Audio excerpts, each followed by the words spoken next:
Τι διάολο. Κανένας δεν είναι στη Σάτραθ. Ρε άλογο σκούφι, πού πήγαν όλοι?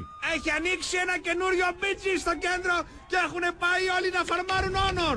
Μιλάμε για Uber PvP. Τι διάολο. Πότε άνοιξε και δεν το πήρα γραμμή? Το Σαββατοκύριακο γκανγκάρανε κάτι Elite Guards έναν level 15 και έγινε χαμός.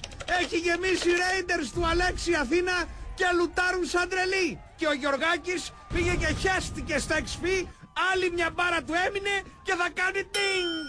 Α, καλά. Το Σάββατο είχα πάει στη Μεσσηνία να φαρμάρω ρεπ με τους ντόπιους. Χαμπάρι δεν πήρα.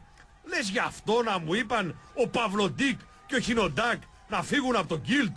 Μα καλά, τι κάνουν? Πού είναι όλοι? Ρεϊντάρουν ακόμα? Θα πάμε κανένα heroic ή δεν θα πάμε? Ούτε normal δεν βγάζουμε. Μιλάμε, γίνεται χαμός. Έχουν κάνει όλοι respect σε fire και καίγεται το σύμπαν. Οι guards είναι μπουκαρισμένοι και δεν μπορούν να τάγκ με τίποτα. Χάνουν συνέχεια τα άγκρο και δεν προλαβαίνουν να κάνουν respawn οι μαγαζάτορες. Νούμπια όλοι σας. Γαμώ το λάκ μου γαμώ.